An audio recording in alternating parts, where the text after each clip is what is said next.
Hello everyone, welcome to ज्ञान तृप्ति YouTube channel. आज हम बीएससी फाइनल ईयर की फिजिक्स को स्टार्ट कर रहे हैं, जिसके अंदर हम क्वांटम फिजिक्स को शुरू कर रहे हैं। तो अगर हम क्वांटम और क्लासिकल फिजिक्स को देखें तो क्लासिकल फिजिक्स और क्वांटम फिजिक्स में ऐसी क्या मीन्स हम बोलें कि क्लासिकल फिजिक्स में ऐसी क्या कमियां थी जिसको दूर करने के लिए हमें क्वांटम फिजिक्स लानी पड़ी। तो क्लासिकल फिजिक्स जो थी वो एक माइक्रोस्कोपिक फिनोमिना है।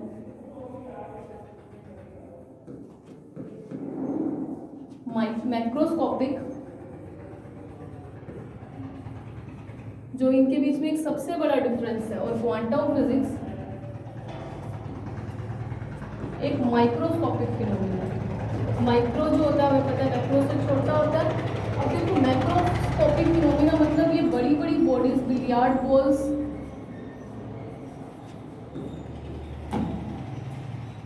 या रॉकेट्स जैसी चीजों को तो एक्सप्लेन कर सकता था। उनकी मोशन को सॉल्व करने के लिए हमारे पास न्यूटन्स लॉ थे, और अगर कोई वेव आ जाए तो उसको देखने के लिए, एक्सप्लेन करने के लिए हमारे पास क्लासिकल फिजिक्स में मैक्सवेल्स इक्वेशंस थी। तो क्लासिकल फिजिक्स, जब तक क्वांटम फिजिक्स नहीं आई थी तब तक ये देखा गया कि क्लासिकल फिजिक्स की हेल्प से हर एक प्रॉब्लम को सॉल्व किया जा सकता है। जैसे मोशन रिलेटेड प्रॉब्लम्स के लिए न्यूटन्स लॉ है, और अगर हमारे पास वेव्स रिलेटेड प्रॉब्लम्स है तो हमारे पास मैक्सवेल्स इक्वेशन है। तो क्वांटम फिजिक्स क्यों आई? क्योंकि क्लासिकल फिजिक्स हर एक चीज को सॉल्व नहीं कर पा रही थी। जब ब्लैक बॉडी रेडिएशन यानी कि कृष्णिका विकिरण या फिर फोटो इलेक्ट्रिक इफेक्ट या फिर कॉम्पटन इफेक्ट था, इन सब चीजों को क्लासिकल फिजिक्स के जो बेसिक कॉन्सेप्ट्स थे उनको लेकर अगर एक्सप्लेन करते थे तो एक्सपेरिमेंटल वैल्यू, हमारे बेसिक्स जो अजम्पशंस लिए थे उनकी कंपैरिजन में दोनों एक दूसरे के अपोजिट आते थे। इसीलिए देखा गया कि क्लासिकल फिजिक्स में कुछ कमियां हैं जिसको दूर करने के लिए हमें एक नए कॉन्सेप्ट की जरूरत है, जिसको क्वांटम फिजिक्स या मॉडर्न फिजिक्स बोलते हैं। और अगर मॉडर्न फिजिक्स या क्वांटम फिजिक्स देखें तो ये एक माइक्रोस्कोपिक फिनोमिना, मतलब जैसे ये बड़े बड़े एटम्स की तो स्पीड को सॉल्व कर सकता था, लेकिन जब हम v टेंड्स टू c होते थे, मतलब रिलेटिविटी की बात करते थे, जब हमारा किसी भी बॉडी का वेग प्रकाश के वेग के बराबर होता था, उस टाइम क्वांटम फिजिक्स के जो रिजल्ट्स थे वो हमें एक्यूरेट नहीं मिल, क्लासिकल के रिजल्ट्स एक्यूरेट नहीं मिल पा रहे थे, और उस टाइम हमें किसकी जरूरत थी? क्वांटम फिजिक्स की। तो देखो ये माइक्रोस्कोपिक इसलिए क्योंकि quantum physics electron, proton, neutron, atom या जितने भी एलिमेंट्री पार्टिकल्स हैं, एलिमेंट्री पार्टिकल्स काफी सारे होते हैं, जैसे मोसोन पार्टिकल, ईटा पार्टिकल, पाई पार्टिकल्स, काफी सारे पार्टिकल्स एलिमेंट्री पार्टिकल्स होते हैं। उनको सॉल्व करने के लिए हमें क्वांटम फिजिक्स की जरूरत थी।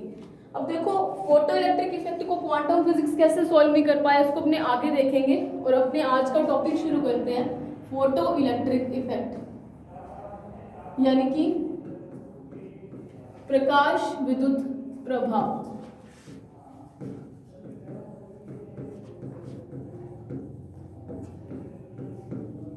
प्रकाश विद्युत प्रभाव, फोटो इलेक्ट्रिक इफेक्ट, नाम से क्लियर है। फोटो यानी कि फोटोन, इलेक्ट्रिक मतलब करंट, तो मतलब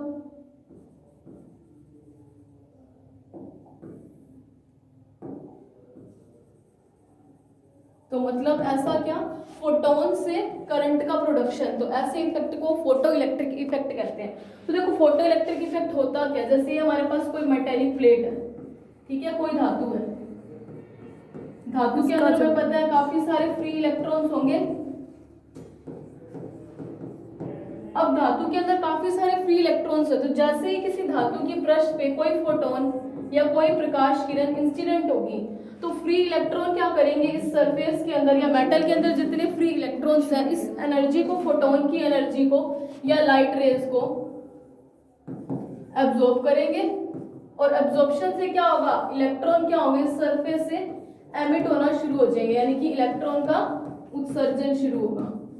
इसी फिनोमिना को बोला जाता है फोटो इलेक्ट्रिक इफेक्ट। तो मतलब ऐसे इलेक्ट्रॉन्स जो धातु की पृष्ठ से उत्सर्जित हो रहे हैं, किसके कारण, फोटो यानी कि फोटॉन्स के कारण, तो उन इलेक्ट्रॉन्स को बोलते हैं फोटो इलेक्ट्रॉन। और फोटो इलेक्ट्रॉन जिस मेटल से निकल रहे हैं उस मेटल को बोलते हैं फोटो एमिटर। फोटो इलेक्ट्रॉन मतलब फोटो इलेक्ट्रॉन, फोटो एमिटर मतलब फोटो उत्सर्जक, ठीक है। तो ये एक बेसिक चीज है, क्या है, धातु की पृष्ठ से जैसे ही कोई निश्चित आवृत्ति या तरंगदैर्घ्य का प्रकाश आपतित करवाया जाता है तो धातु की पृष्ठ से इलेक्ट्रॉन उत्सर्जित होने लगते हैं। इसी पूरे प्रोसेस को, फिनोमिना को फोटो इलेक्ट्रिक इफेक्ट बोलते हैं, यानी प्रकाश विद्युत प्रभाव बोलते हैं। अब देखो हर्ट्ज नाम का साइंटिस्ट आया था, इन्होंने क्लासिकल फिजिक्स को अपना बेस मान के फोटो इलेक्ट्रिक इफेक्ट को सॉल्व करने की ट्राई की थी, एक्सप्लेन करने की ट्राई की थी। लेकिन जब उन्होंने एक्सपेरिमेंटल सेटअप से इस सारे प्रोसेस को देखने की ट्राई की थी तो अब पता चला कि जितने इनके बेस थे, जो क्लासिकल फिजिक्स को अपना बेस माना था, वो एक्सपेरिमेंटल रिजल्ट्स के साथ मैच ही नहीं कर रहे थे। और एक्सपेरिमेंटल रिजल्ट्स के साथ मैच की थी आइंस्टीन की थ्योरी, जो आइंस्टीन का फोटो इलेक्ट्रिक इफेक्ट कॉन्सेप्ट दिया था। तो आइंस्टीन ने क्या किया था, एक एक्सपेरिमेंटल, तो देखो आइंस्टीन ने क्या किया था,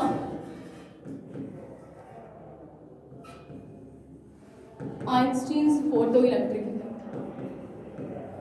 आइंस्टीन ने अपनी बेसिक अजम्पशंस मानी थी। सबसे पहले तो फोटो इलेक्ट्रिक इफेक्ट के लिए पहली अजम्पशन आइंस्टीन ने क्या बोला कि लाइट जो होती है वो क्वांटीकृत या क्वांटाइज्ड होती है, और one quanta of light is known as photon. Einstein ने क्या माना, लाइट कैसी है, क्वांटीकृत, और एक क्वांटा जो लाइट का उसको क्या बोलेंगे, फोटोन। फोटोन हमें पता है जिसकी एनर्जी ई कितनी होती है, एच न्यू के इक्वल, जहाँ एच क्या होता है, प्लैंक्स कांस्टेंट, जिसकी वैल्यू कितनी होती है 6.67 इंटू 10⁻³ जूल सेकेंड। तो ये होता है वन फोटोन। और आइंस्टीन ने दूसरी चीज क्या मानी थी कि एक इलेक्ट्रॉन एक फोटोन को एब्जॉर्ब करेगा। ठीक है, एक इलेक्ट्रॉन सिर्फ एक फोटोन को एब्जॉर्ब करेगा और फोटो इलेक्ट्रिक इफेक्ट का प्रोसेस शो करेगा। तो ये दो चीजें आइंस्टीन ने मानी थी। और इसके लिए अब एक्सपेरिमेंटल जो उसने सेटअप बनाया था वो कुछ ऐसा था।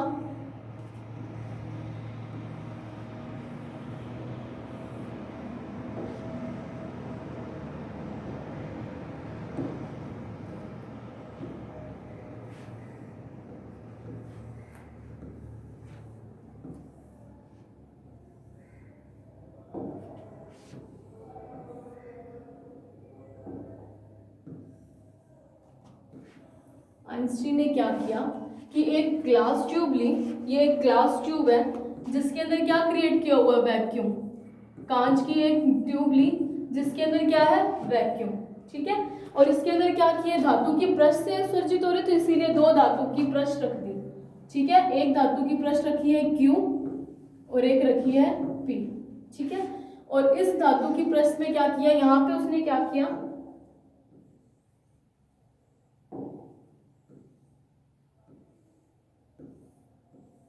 यहां से उसने एक ऐसा वे बना दिया जहां से क्या किए, लाइट फोटॉन्स क्या हो, इस क्यू प्लेट के ऊपर इंसिडेंट हो सके। ठीक है, तो इस आगे क्यू प्लेट को, करंट को मेजर करने के लिए एक माइक्रोमीटर लगाया, एमीटर करंट को मेजर करेगा। और देखो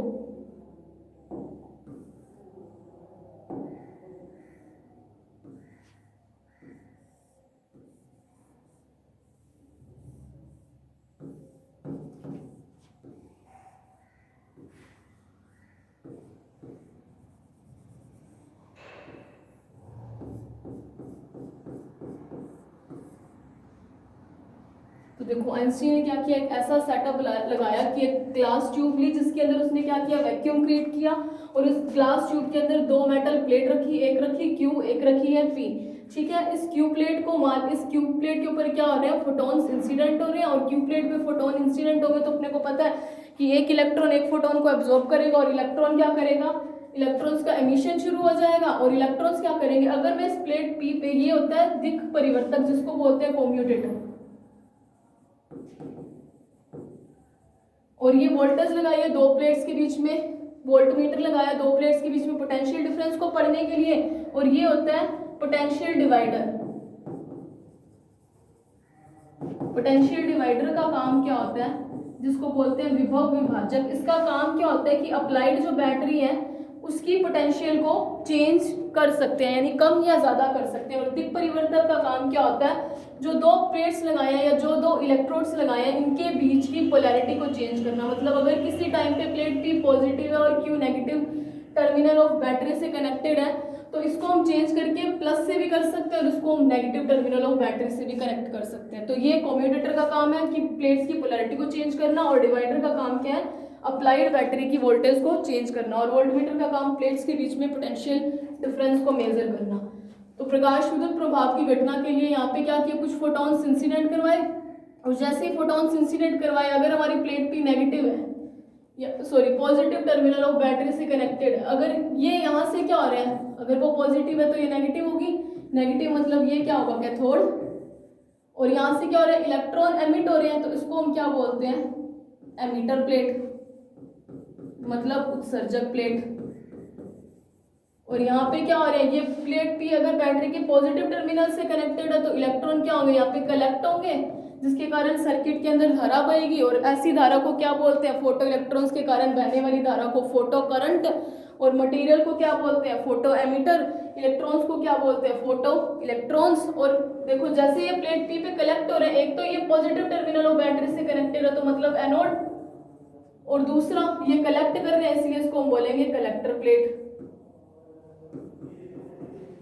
अब देखो, अब हमने क्या किया, हम देखते हैं कि इसने क्या बोला, आइंस्टीन ने एक निश्चित तरंग दैर्ध्य या आवृत्ति से अधिक आवृत्ति का प्रकाश आपतित करवाने पर ही प्रकाश विद्युत धारा उत्सर्जित होगी। अब देखो आइंस्टीन ने क्या बोला कि एक तो फ्रीक्वेंसी और करंट के बीच में जब ग्राफ प्लॉट किया था, लीनियर ग्राफ मिला, उससे क्या पता चला कि जितने इसके अंदर फ्री इलेक्ट्रॉन है इस प्लेट पी के क्यू के अंदर, जो यहाँ से एमिट हो रहे हैं फोटोन के इंसिडेंस के कारण, तो ये एमिट हो रहे हैं, तो जितने फ्री इलेक्ट्रॉन, जो मैक्सिमम इलेक्ट्रॉन अपना कंट्रीब्यूशन दे देंगे, उसके बाद क्या होता है, इस करंट की वैल्यू जैसे जैसे फ्रीक्वेंसी बढ़ेगी आपतित प्रकाश की, क्योंकि निश्चित आवृत्ति से अधिक आवृत्ति के प्रकाश परिप्रकाश विद्युत प्रभाव होता है, आवृत्ति बढ़ेगी वैसे वैसे फोटो करंट की वैल्यू बढ़ेगी। और एक कंडीशन ऐसी आती है जब फोटो करंट की वैल्यू क्या हो जाती है, कांस्टेंट, जिसको हम क्या बोलते हैं, सैचुरेशन करंट। अब इसको सैचुरेशन क्यों बोलते हैं, सैचुरेटेड करंट लिख रही हूँ, सैचुरेटेड इसलिए बोलते हैं क्योंकि जब मैक्सिमम फ्री इलेक्ट्रॉन क्या करते हैं, जब अपना कंट्रीब्यूशन दे चुके होते हैं लाइट के प्रोडक्शन में, उसके बाद करंट की वैल्यू कांस्टेंट हो जाती है, तो उसको बोलते हैं संतृप्त धारा। और देखो वो निश्चित, वो मिनिमम फ्रीक्वेंसी, जो ये एक धातु की प्लेट है, मान लिया धातु की प्लेट पर एक मिनिमम फ्रीक्वेंसी की प्लेट, मान लो 10 की पावर 4 हर्ट्ज इस मेटल की कैपेसिटी है कि 10 की पावर 4 हर्ट्ज के बाद ये प्रकाश विद्युत प्रभाव शो करेगा, तो वो मिनिमम फ्रीक्वेंसी जिस पर क्या हो, प्रकाश विद्युत प्रभाव की का शुरुआत होती है, यानी फोटो इलेक्ट्रॉन्स का एमिशन शुरू होता है, उस मिनिमम फ्रीक्वेंसी को बोलते हैं दहेली आवृत्ति। ठीक है, दहेली आवृत्ति या थ्रेशोल्ड फ्रीक्वेंसी क्या होती है, वो मिनिमम फ्रीक्वेंसी जिस पर प्रकाश विद्युत प्रभाव प्रारंभ होता है, उसको बोलते हैं थ्रेशोल्ड फ्रीक्वेंसी। और एक हमने देखा सैचुरेशन करंट। अब अपने देखते हैं कि इस कम्यूटेटर को अगर हम यूज में कि मान लिया हमने क्या किया कि कम्यूटेटर की हेल्प से दोनों प्लेट्स की पोलैरिटी को चेंज कर दिया। मैंने इस प्लेट को नेगेटिव टर्मिनल से कनेक्ट कर दिया, इसको पॉजिटिव टर्मिनल ऑफ बैटरी से कनेक्ट कर दिया। अब देखो प्लेट को चाहे किसी से भी कनेक्ट करें, फोटोन इंसिडेंट होंगे तो इसकी तो नेचर है कि यहाँ से इलेक्ट्रॉन्स का एमिशन शुरू हो जाएगा, और इलेक्ट्रॉन्स का एमिशन शुरू होगा तो इलेक्ट्रॉन्स क्या करेंगे, प्लेट सर्किट के अंदर यानी ट्यूब के अंदर मोशन करना शुरू करेंगे। अगर वो ट्यूब के अंदर मूव करना शुरू कर रहे हैं और प्लेट पी की पोलैरिटी इस टाइम कैसी है, नेगेटिव, अब क्या इलेक्ट्रॉन पे भी नेगेटिव चार्ज और प्लेट पी पे भी नेगेटिव चार्ज, कम्यूटेटर की हेल्प से हमने पोलैरिटी चेंज कर दी। और हम इसकी हेल्प से क्या कर सकते हैं, अप्लाइड बैटरी की वोल्टेज को चेंज कर सकते हैं। अगर मैं यहाँ पे क्या करूँ, यहाँ पे नेगेटिव चार्ज को इंक्रीज करते जा रहे हैं हम, ठीक है, और यहाँ पे क्या है, जब पहली कंडीशन ऐसी होगी जब हमने जस्ट पोलैरिटी चेंज की, नेगेटिव चार्ज की वैल्यू कुछ ज्यादा नहीं है, यानी कि माइनस जो वी पोटेंशियल अप्लाई कर रहे हैं प्लेट पी पे, उसकी वैल्यू कुछ ज्यादा नहीं है, तो क्या होगा, कुछ इलेक्ट्रॉन्स ऐसे होंगे जिनके पास काइनेटिक एनर्जी ज्यादा होगी एज कम्पेयर टू इस अप्लाइड नेगेटिव वोल्टेज की। तो उस केस में क्या होगा, अभी भी इलेक्ट्रॉन क्या करेंगे, प्लेट पी पे जाते रहेंगे। इसका रीजन क्या होगा कि इलेक्ट्रॉन्स की जो एनर्जी है वो इस नेगेटिव पोटेंशियल के कंपैरिजन में जाता है, जिसके कारण इलेक्ट्रॉन्स अभी भी क्या प्लेट पी पे मूव कर सकते हैं। लेकिन हम क्या कर रहे हैं, डिवाइडर की हेल्प से पोटेंशियल को इंक्रीज कर सकते हैं। अगर मैं इसी माइनस वी को मैं बढ़ाती जा रही हूँ तो एक कंडीशन ऐसी आएगी कि मैक्सिमम एनर्जी वाले इलेक्ट्रॉन्स और नेगेटिव चार्ज, यानी इलेक्ट्रॉन पे भी नेगेटिव चार्ज और ये भी नेगेटिव पोलैरिटी, दोनों के बीच में क्या होगा, रिपल्शन। रिपल्शन इतना ज़्यादा हो जाएगा कि इलेक्ट्रॉन्स क्या होंगे, प्लेट पी पे पहुंचना ही बंद हो जाएंगे। तो उस केस में क्या होगा, सर्किट के अंदर करंट की वैल्यू कुछ आएगी नहीं आएगी, यानी करंट क्या हो जाएगा, जीरो। तो ऐसा ऋणात्मक विभव जिस पर धारा का मान क्या हो जाए, शून्य, उसको क्या बोलते हैं, स्टॉपिंग पोटेंशियल, यानी कि निरोधी विभव। तो निरोधी विभव क्या है, वह ऋणात्मक मान, विभव का वह ऋणात्मक मान जिस पर धारा का मान शून्य हो जाए, उसको हम बोलेंगे निरोधी विभव। और दहलीय आवृत्ति क्या होती है, वो मिनिमम फ्रीक्वेंसी जिस पर प्रकाश विद्युत प्रभाव शुरू हो। ठीक है, तो ये आइंस्टीन का एक एक्सपेरिमेंटल सेटअप था जो उसने पूरे इस प्रकाश विद्युत प्रभाव को एक्सप्लेन करने के लिए यूज किया। अब आगे चलते हैं, अब करते हैं Einstein's equation for photoelectric effect. तो देखो, क्लासिकल और क्वांटम फिजिक्स के जो ड्रॉबैक्स होंगे इस इक्वेशन के बाद आपको अच्छे से समझ आएंगे कि क्लासिकल फिजिक्स फेल क्यों हुई, तो वो मैं आपको इस इक्वेशन के बाद एक्सप्लेन करूंगी। अभी आइंस्टीन यानी कि क्वांटम फिजिक्स ही चल रही है, मॉडर्न फिजिक्स के बेस पे सारा फोटो इलेक्ट्रिक इफेक्ट चल रहा है। तो देखो आइंस्टीन इक्वेशन क्या है, आइंस्टीन ने क्या बोला था, एब्जॉर्ब क्या होगा, एक फोटोन, है ना, एक फोटोन की एनर्जी हमें क्या पता है, एच न्यू। और अपने क्या जानते हैं कि ये एक धातु की पृष्ठ है, ये एक मेटल है, मेटल के अंदर काफी सारे क्या है, फ्री इलेक्ट्रॉन। और जैसे ही एक फोटोन इंसिडेंट हुआ, मान लिया ये एक फोटोन एच न्यू इस धातु की पृष्ठ पे आपतित हो जाए, देखो क्या होता है कि एक एटम होता है जिसके अंदर प्रोटॉन्स और न्यूट्रॉन होता है, सेंटर में होता है न्यूक्लियस, उसके बाद इलेक्ट्रॉन उसकी शेल्स ऑर्बिट्स में,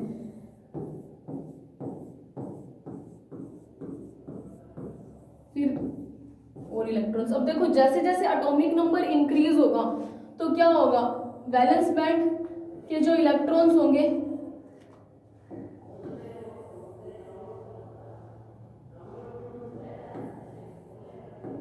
देखो जैसे जैसे एटॉमिक नंबर इंक्रीज होगा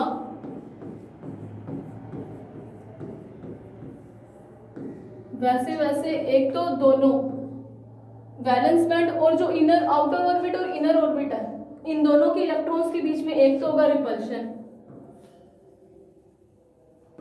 और दूसरा इस प्लस यानी प्रोटॉन और इलेक्ट्रॉन के बीच में क्या होगा, अट्रैक्शन। लेकिन जैसे जैसे एटॉमिक नंबर बढ़ता जाता है वैसे वैसे रिपल्शन जो होता है इस अट्रैक्शन की कंपैरिजन में कम होता शुरू होता है। क्यों, क्योंकि न्यूक्लियाई और आउटर मोस्ट के ऑर्बिट के जो इलेक्ट्रॉन होते हैं उनके बीच में डिस्टेंस बढ़ जाती है। अब डिस्टेंस बढ़ी तो रिपल्शन फोर्स ज्यादा, अट्रैक्शन फोर्स कम, तो ऐसे इलेक्ट्रॉन्स क्या होते हैं, वो लूजली बाउंड हो जाते हैं। और जब ये लूजली बाउंड होते हैं तो इनको थोड़ी सी एनर्जी, चाहे वो थर्मल एनर्जी मिले, चाहे वो ऑप्टिकल एनर्जी मिले, चाहे किसी भी मीडियम से एनर्जी मिले, तो वो इतनी थोड़ी सी एनर्जी गेन करके क्या होते हैं, सरफेस को रिलीज करना शुरू कर देते हैं। तो आइंस्टीन ने क्या माना कि एच न्यू जो फोटोन है उसके एक तो जैसे इस पृष्ठ पे आपतित होगा तो इलेक्ट्रॉन क्या करेगा, एक फोटोन ने एक फोटोन को ऑब्जॉर्ब करना था, तो ये एक इलेक्ट्रॉन एक फोटोन को ऑब्जॉर्ब करेगा। जैसे इस इलेक्ट्रॉन ने एक फोटोन को ऑब्जॉर्ब किया, एक तो वो इन अट्रैक्शन और रिपल्शन के कारण जो पोटेंशियल बैरियर क्रिएट हुआ था उसको क्रॉस करके क्या करेगा, धातु की पृष्ठ से बाहर निकलेगा। तो एनर्जी को किस तरीके से यूज करेगा, एक तो धातु की पृष्ठ से बाहर निकलने के लिए और दूसरा काइनेटिक एनर्जी के लिए।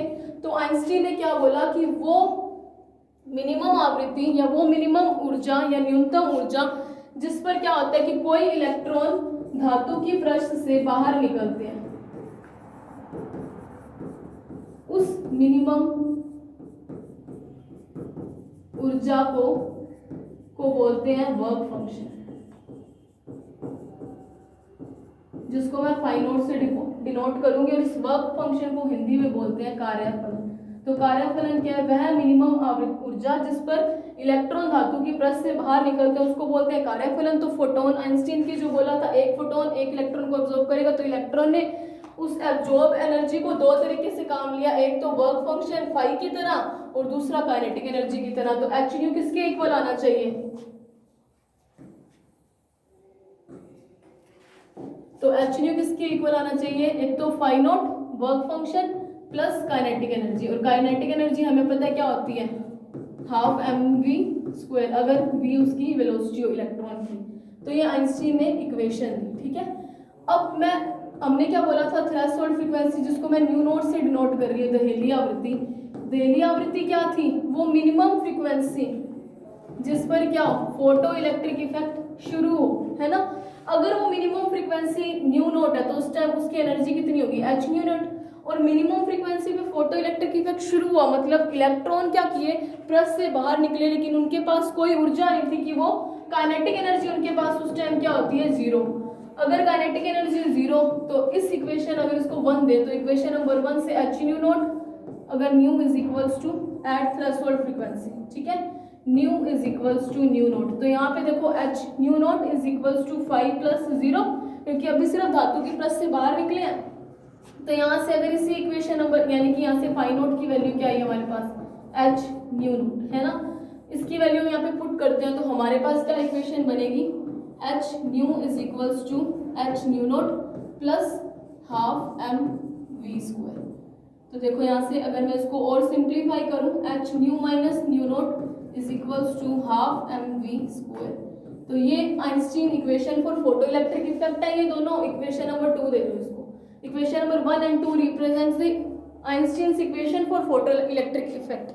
अब देखो हमने थ्रेशोल्ड फ्रीक्वेंसी को यूज करते हैं, थ्रेशोल्ड फ्रीक्वेंसी हम स्टॉपिंग पोटेंशियल को देखते हैं। स्टॉपिंग पोटेंशियल क्या था, V0, और V0 क्या बोला था, वह ऋणात्मक विभव जिस पर धारा का मान क्या हो, 0 है ना।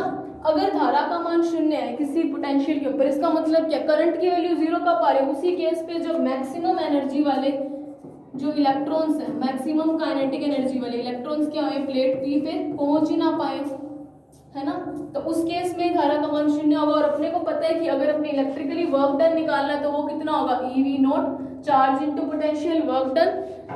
अब EV नॉट वर्क डन कितना हुआ इस केस में, V0 स्टॉपिंग पोटेंशियल को शो करो, और वर्क डन कितना हुआ, जितनी उसकी काइनेटिक एनर्जी होगी। अगर काइनेटिक एनर्जी जितनी मैक्सिमम थी उसके जितना ही अगर काम कर ले इलेक्ट्रॉन की मैक्सिमम एनर्जी, जितना ही पोटेंशियल हम प्लेट पी पे अगर अपने अप्लाई कर देते,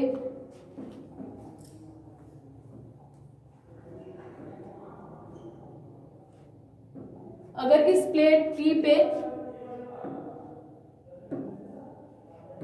अगर इस प्लेट पी पे जो हमने नेगेटिव पोटेंशियल अप्लाई की, इस माइनस V0 को मैं इतना ही कर दूं जितनी की इलेक्ट्रॉन, इस मैक्सिमम एनर्जी वाले इलेक्ट्रॉन की काइनेटिक एनर्जी, उसी केस में प्लेट पी पे नहीं पहुंच पा रहे थे। तो मतलब अगर इनको रोकना है यहाँ पे कलेक्ट होने से और करंट की वैल्यू 0 करनी है, तो उस टाइम हमें वर्क कितना करना पड़ेगा, जितना हमारी काइनेटिक एनर्जी हो मैक्सिमम उस इलेक्ट्रॉन की। तो अगर मैं इस इक्वेशन को, अब आप समझ गए होंगे कि EV naught half M V square के इक्वल क्यों है, कि इलेक्ट्रिकली उतना वर्क डन किया जितनी की इलेक्ट्रॉन की मैक्सिमम काइनेटिक एनर्जी हो, ताकि करंट की वैल्यू 0 हो जाए। अब इसी इक्वेशन को अगर इक्वेशन नंबर 2 के अंदर पुट करते हैं तो देखो हमारे पास क्या बनी थी एक equation, H nu minus nu naught is equals to half M V square, है ना। तो यहाँ से देखो H nu minus nu naught जो मैंने अभी इधर लिया, EV naught is equals to half M V square, जहाँ V नॉट क्या है, इस V को आप स्मॉल बना लेना ताकि इन दोनों के बीच में डिफरेंशिएट कर सकें, is equals to EV naught. V naught क्या, stopping potential, E charge on electron, तो यहाँ से H/E nu minus H/E nu naught is equals to V naught. तो इस तरीके से हमारे पास क्या है, ये भी एक आइंस्टीन्स इक्वेशन होती है फॉर फोटो इलेक्ट्रिक इफेक्ट। अब देखो ये इक्वेशन कैसी है, एक तरीके से अगर मैं इसको सॉल्व करूँ तो ये y is equals to mx plus c जैसी एक स्ट्रेट लाइन इक्वेशन है ना। और ये देखो यहाँ से v किस पे डिपेंड कर रहा है, स्टॉपिंग पोटेंशियल फ्रीक्वेंसी पर, है ना। अब देखो यहाँ पे c क्या है, कांस्टेंट होता है, m क्या होती है, स्लोप। अब देखो स्लोप यहाँ पे क्या आएगी, h/e, है ना। और ये देखो ये ग्राफ यहाँ से शुरू होता है जो कि न्यू 0 को शो करता है। न्यू 0 क्या होती है, वो थ्रेशोल्ड फ्रीक्वेंसी जिस पे करंट की वैल्यू शुरू होती है, मतलब धारा प्रवाह होना शुरू होता है। और यहाँ से क्या होता है, ये H/E न्यू नोट क्या शो कर रहा है, इंटरसेप्ट को। तो ये एक स्ट्रेट लाइन की इक्वेशन है, ये स्ट्रेट लाइन होती है, इसको क्या बोलते हैं, आइंस्टीन्स इक्वेशन। तो देखो अब क्लासिकल और क्वांटम, क्लासिकल फेल कैसे हुई, फोटो इलेक्ट्रिक इफेक्ट तो कंप्लीट हुआ। अब अपने देखते हैं क्लासिकल वर्सेस क्वांटम। देखो क्या क्लासिकल वर्सेस क्वांटम, इसमें ये देखेंगे कि क्लासिकल फिजिक्स को बेस मान के क्वांटम फोटो इलेक्ट्रिक इफेक्ट कैसे फेल हो रहा था, और क्वांटम फिजिक्स को बेस मान के जो कि आइंस्टीन ने माना था उसको मान के क्लासिक फोटो इलेक्ट्रिक इफेक्ट को कैसे एक्सपेरिमेंटली एक्सप्लेन किया गया। देखो क्लासिकल फिजिक्स में हर्ट्ज नाम के साइंटिस्ट ने सबसे पहली चीज मानी थी कि इंटेंसिटी बढ़ेगी तो काइनेटिक एनर्जी ऑफ इलेक्ट्रॉन बढ़ेगी, ठीक है, और इंटेंसिटी घटेगी तो काइनेटिक एनर्जी ऑफ इलेक्ट्रॉन घटेगी, ठीक है। अब कैसे, इंटेंसिटी अगर बेसिक माने, इंटेंसिटी क्या होती है और फ्रीक्वेंसी क्या होती है। देखो इंटेंसिटी का मतलब होता है ब्राइटनेस से और फ्रीक्वेंसी का मतलब होता है कलर ऑफ लाइट से, ठीक है। ब्राइटनेस जितनी ज्यादा इंटेंसिटी उतनी ज्यादा लाइट की, ब्राइटनेस जितनी कम इंटेंसिटी उतनी कम, और कलर ऑफ लाइट मतलब रेड ग्रीन ब्लू ब्लैक हर कलर की लाइट की फ्रीक्वेंसी अलग होती है, ठीक है। तो यहाँ पे देखो इसने क्या बोला, इंटेंसिटी बढ़ेगी तो काइनेटिक एनर्जी बढ़ेगी, लेकिन हमने क्या देखा, हमारा आगे आइंस्टीन इक्वेशन आई थी जो इक्वेशन नंबर 2 थी, जो h nu minus nu naught is equals to half mv square के इक्वल आ रही थी। ये हमारी क्या है, काइनेटिक एनर्जी है। तो एक्सपेरिमेंटली क्या आया, काइनेटिक एनर्जी किस पे डिपेंड कर रही है, सीधा सीधा न्यू पे, अप्लाइड फ्रीक्वेंसी पे। इंटेंसिटी की तो कुछ बात नहीं है, इसीलिए ये पहली यहाँ पे इसकी फेलियर थी कि इसने माना इंटेंसिटी बढ़ने पे काइनेटिक एनर्जी बढ़ेगी और इंटेंसिटी घटने पे काइनेटिक एनर्जी ऑफ इलेक्ट्रॉन घटती है, लेकिन एक्सपेरिमेंटल जो रिजल्ट आया उसके हिसाब से क्या हुआ कि न्यू पे ही काइनेटिक एनर्जी डिपेंड करी और इंटेंसिटी के साथ कुछ लेना देना नहीं है। तो पहली कमी क्लासिकल फिजिक्स की आई, जिसके कारण क्लासिकल फिजिक्स फेल हुई और क्वांटम मैकेनिक्स एक तरीके से पास हुई, कह सकते हैं, एक्सपेरिमेंटल रिजल्ट्स के साथ मैच हुई। तो देखो दूसरी चीज इसने क्या मानी, क्लासिकल ने मानी कि जैसे ही कोई वेव या लाइट वेव प्रकाश किरण किसी धातु की पृष्ठ पे आपतित होगी, ठीक है, सेम इसने माना था धातु की पृष्ठ पे, बस इसने फोटोन माना था। और अगर देखा जाए तो फोटो इलेक्ट्रिक इफेक्ट एक ऐसा इफेक्ट है जो लाइट की पार्टिकल नेचर की को ये एक तरीके से रिप्रेजेंट करता है या उसको होने की ये शो करता है कि यहाँ light as a particle nature भी एग्जिस्ट करती है। तो देखो जैसे इसने क्या बोला, कोई प्रकाश किरण धातु की पृष्ठ पे आपतित होगी तो सबसे पहले तो वो लाइट क्या होगी, जितना भी इसका इंसिडेंट रीजन होगा उस लाइट का, जितनी लाइट जितने रीजन पे प्लेट के या धातु की पृष्ठ पे जितनी जगह पे वो लाइट इंसिडेंट हो रही है वहां पे पहले तो क्या करेगी, इक्वली डिस्ट्रीब्यूट होगी लाइट, ठीक है। इसने क्या माना, पहले ये लाइट इक्वली यहाँ पे डिस्ट्रीब्यूट होगी और उसके बाद पृष्ठ पे जो इलेक्ट्रॉन है वो इस लाइट को एब्जॉर्ब करेंगे, उसके बाद वो धातु की पृष्ठ से बाहर निकलेंगे, मतलब कुछ ना कुछ टाइम लगेगा। ये किसने बोला, क्लासिकली। लेकिन क्वांटम मैकेनिक्स ने क्या बोला, एक फोटोन एक इलेक्ट्रॉन एब्जॉर्ब करेगा और जैसे एक फोटोन को एक इलेक्ट्रॉन एब्जॉर्ब करेगा धातु की पृष्ठ से वर्क फंक्शन जितनी एनर्जी यूज करके और रिमेनिंग एनर्जी को काइनेटिक एनर्जी की फॉर्म में यूज करके धातु की पृष्ठ से बाहर निकल जाएगा। और इसने क्या बोला, कोई टाइम लैग नहीं होती। क्यों, क्योंकि एक्सपेरिमेंट के थ्रू देखा गया कि 10⁻⁹ सेकेंड जो कि बहुत कम है, इतने से टाइम में ही प्रकाश विद्युत प्रभाव निश्चित आवृत्ति के प्रकाश से अधिक पर शुरू हो गया था। तो यहाँ पे क्या बोली, दूसरी कमी क्या है, टाइम लैग, यहाँ पे टाइम लगना था और यहाँ पे क्या बोला, नो टाइम लैग, किसी भी प्रकार का कोई टाइम नहीं लगेगा। और देखो दूसरी चीज इसने क्या बोली थी, क्लासिकल फिजिक्स ने जो तीसरी चीज थी, तीसरी कमी क्लासिकल की जिसके कारण ये फेल हुआ और क्वांटम मैकेनिक्स पास हुई, तो तीसरी चीज क्या बोली थी, इसने बोली थी कि इंटेंसिटी जितनी हाई होगी, क्लासिकल फिजिक्स में क्या माना कि इंटेंसिटी एक फिक्स देखो इसने माना कि इंटेंसिटी ही डिपेंड करवाती है कि पूरे एक्सपेरिमेंट में फोटो इलेक्ट्रिक इफेक्ट होगा या नहीं, फ्रीक्वेंसी से कुछ लेना देना नहीं है। क्लासिकल फिजिक्स का ये मानना था। लेकिन जो एक्सपेरिमेंटल रिजल्ट्स जो देखे उसमें देखा कि अगर हम कोई भी फ्रीक्वेंसी ले लें लेकिन इंटेंसिटी को बढ़ाते जाए तो कोई फर्क नहीं पड़ रहा। एक पर्टिकुलर धातु के लिए वो मिनिमम आवृत्ति जो उसकी देली आवृत्ति है वो होना जरूरी है। अगर वो नहीं है तो इंटेंसिटी चाहे कितनी बढ़ा लो चाहे कितनी घटा लो, प्रकाश विद्युत प्रभाव शुरू नहीं होता। ये एक्सपेरिमेंटल गलत है। इसने क्या माना था कि इंटेंसिटी पे जो प्रकाश विद्युत प्रभाव निर्भर करता है फ्रीक्वेंसी या फिर तरंग दैर्ध्य पर नहीं करता, जो ये चीज गलत थी। और एक्सपेरिमेंटल क्या देखा गया कि न्यू की वैल्यूज मिनिमम फ्रीक्वेंसी से ज्यादा होनी चाहिए, जिसको हम थ्रेशोल्ड फ्रीक्वेंसी बोल रहे हैं। अगर उससे ज्यादा होगी तो फोटो इलेक्ट्रिक इफेक्ट होगा और अगर उससे कम हुई तो फोटो इलेक्ट्रिक इफेक्ट शुरू नहीं होता। ये तीन इनकी कमियां थी। और हाँ, इंटेंसिटी बढ़ने से काइनेटिक एनर्जी नहीं बढ़ती, लेकिन इंटेंसिटी बढ़ने से करंट बढ़ता है। वो कैसे बढ़ता है? इंटेंसिटी का मतलब होता है नंबर ऑफ फोटोन। इंटेंसिटी बढ़ना मतलब नंबर ऑफ फोटोन जो लाइट के अंदर है वो बढ़ेंगे, इंटेंसिटी घटना मतलब नंबर ऑफ फोटोन्स घटेंगे। अब देखो क्वांटम में क्या माना था कि एक फोटोन को एक इलेक्ट्रॉन एब्जॉर्ब करेगा। अगर नंबर ऑफ फोटोन बढ़ रहे हैं इंटेंसिटी बढ़ने से, तो मतलब काफी सारे इलेक्ट्रॉन्स फोटोन्स को एब्जॉर्ब करते रहेंगे। नंबर ऑफ फोटोन्स इंक्रीज होते रहेंगे, तो मतलब number of emitted electron increase होगा।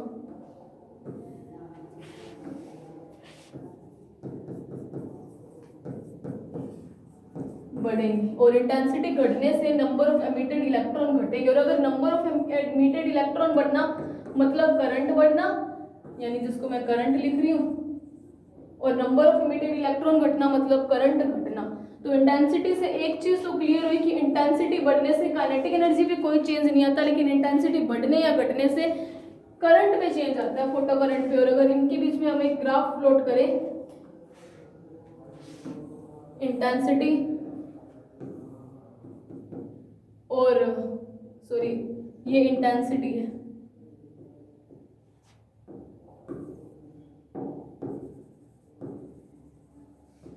जैसे जैसे इंटेंसिटी बढ़ रही है वैसे वैसे करंट की वैल्यू बढ़ेगी। क्यों? क्योंकि इंटेंसिटी बढ़ना मतलब नंबर ऑफ फोटोन्स बढ़ना, नंबर ऑफ फोटोन बढ़ना मतलब करंट बढ़ना। तो फोटो इलेक्ट्रिक इफेक्ट खत्म।